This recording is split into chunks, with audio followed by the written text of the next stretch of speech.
decompress and work all of that out. Oof. I have TMJ and this feels so wonderful, especially right there. Okay, other side. Hey everybody, welcome back to my channel and thank you so much for watching. For those of you who are new here, my name is Andrea. I'm a New York State licensed acupuncturist and I normally don't record videos from my bathroom, but here we are, so please allow me to explain. I was scrolling through the Instagrams the other day. I saw I guess she's some sort of influencer in the beauty community doing facial gua sha.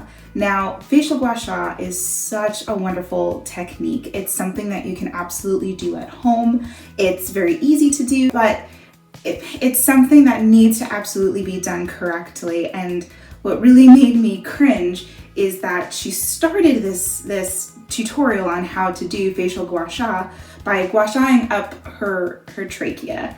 And now, if that doesn't just make you cringe or just want to gag, it should. To literally be using a scraping technique over the organ that literally is how you get oxygen into your body is it's just not okay. So that's what inspired today's video is, I would love for everybody to continue doing facial gua sha, but I want everybody to be doing it correctly. That's what I'm going to teach you how to do today. As a licensed acupuncturist who has actually been trained in facial acupuncture, I figured my sort of professional experience would be good to, inform the community. So if you would like to follow along with me, please feel free. We're going to start with some skincare.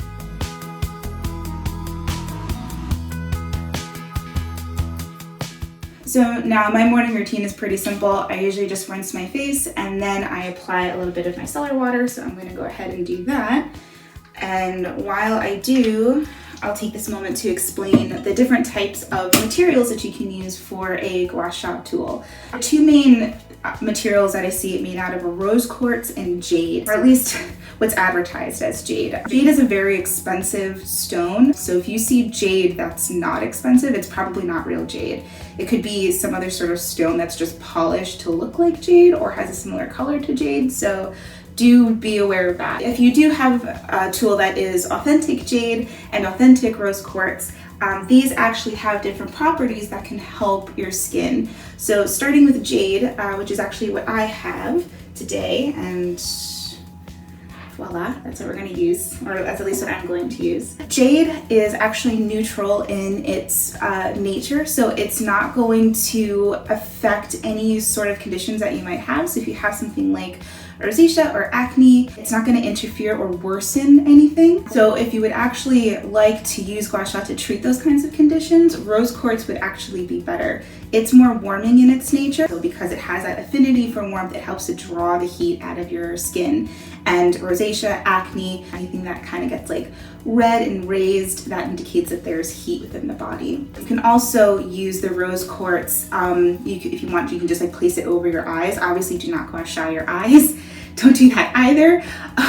You can go around your eyes, but we'll go over all of that. I'm getting ahead of myself. What you can do is actually apply it over your eyes, and if you leave it there for a few minutes, what that'll do is it'll actually draw out any puffiness or inflammation that you have in your eyes. You may also find tools that are made out of metal. That's okay too. Something like stainless steel or medical grade titanium are not going to have, again, any interactions or irritate your skin in any way. One more thing that I wanted to mention that I forgot to mention before with using stones is you want to make sure that whatever material you're using, that you're cleansing it really well. The more porous something is, whatever kind of stone that you're using, the more bacteria it's going to really harbor. So make sure that you're really actually cleansing it very well. Use soap and water, let it dry completely. And what's also going to help is to make sure again that your face is clean before you do anything. You don't want to do this if you still have makeup on your face, or if you just woke up in the morning and you haven't sort of cleaned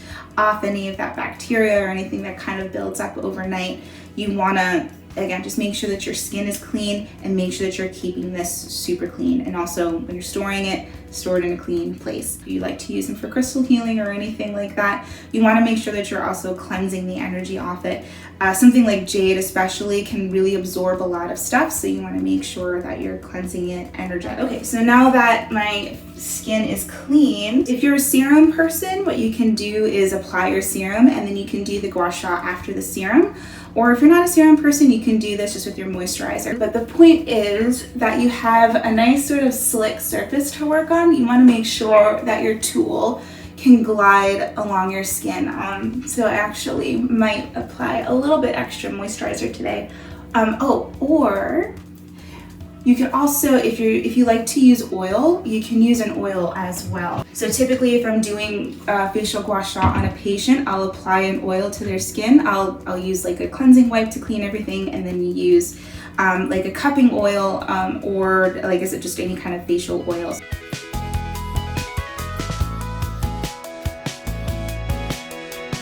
Now that our skin is nice and prepped, we can start doing some gua sha. So this is the tool that I have. I've purchased this off of Lhasa OMS. It is a website that many acupuncturists use to find their tools. You have a link to their website down below if you would be interested in purchasing any sort of facial gua sha tools from them. This is the shape that I was sort of trained to use, and so this is what I like to use.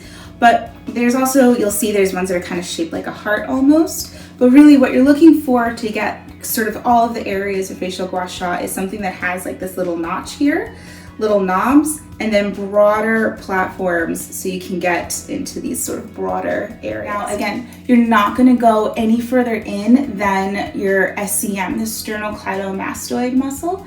All right, so as I'm doing this, I'm staying next to where my throat is, okay? Never over, like just the thought of it, God, it just makes me gag. Okay, sorry. So yeah, so you'll be lifting up this way, okay? And you can also move this down. That down is a really nice way to help kind of like drain lymph out of the area. Whenever I'm doing facial cupping on somebody, you would never actually cup going upwards, you only cup moving down. So I like to move down the neck this way, okay? And then you can even take this down over your upper trap here. It's a really nice little massage. If you get any tension in here, you can use this for that too. And now we'll switch hands and we'll do the same thing on the other side. Now we can also use this broader side to get our cheeks, and that's where we're gonna go next. So starting from the corner of the mouth, and again, you're just gonna lightly pull up. And again, this doesn't require like a ton of pressure. You don't need to like dig this into your face. Like it's just gonna hurt. So don't do that. But nice and light as you're just lifting up. And don't mind my skin. I have very sensitive skin, so you're gonna see that it's gonna get red as I'm doing this. This might not happen with your skin, but if it does, this will clear up in just a few minutes. The last sort of broad area that we're going to work on is the forehead. And again, just lightly lifting and up your forehead. It'll be good to help massage that frontalis muscle. What I'm going to move into next is this little like dip that you see here between those two nodules. Now this you can use to actually hit where you have like bones. So this is nice to use around your jawline. We'll use it on our cheekbones and nice around the brows. So what you're gonna do is just kind of place your place this so that it kind of surrounds your jawbone. And again, just lightly pulling that all the way up. And doing it this way might get like a little rough and kind of stuck. So to keep it on a bit of an angle, and then you can just work all the way up in there. Now again, we can use this around our cheekbone. So finding kind of where the bone is here, and then we're lifting up and all the way in towards that hairline. Okay. And then last, we'll go around the brow. Okay, and again, be careful. You don't want to have too much pressure, especially with this here, because if it like slips into your eye, that's not gonna feel good.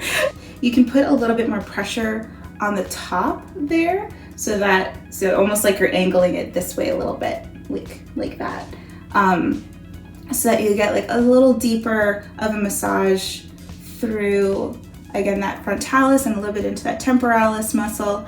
and you're still getting nice massage, but not like too much sort of around the organ. So now the last part we're going to do is, so yeah, again, just going from broad to like very specific. We're going to use these little nodules here to kind of get into little areas that require a little bit more TLC or might be a little harder to get into. So we can use this around the nose here. So this is actually really great to do if you have like a lot of sinus pressure. This is we can actually use, there's actually an acupuncture point right there at the corner of your nose that we use to help like drain sinus pressure. So if you're an allergy person, you can use this to help really, again, just sort of drain everything out of there. So you would really use this and this to kind of open up your sinuses, and then you can move all of that out of there by doing some nice deep massage in here. And for these, you can feel free to use a little bit of pressure.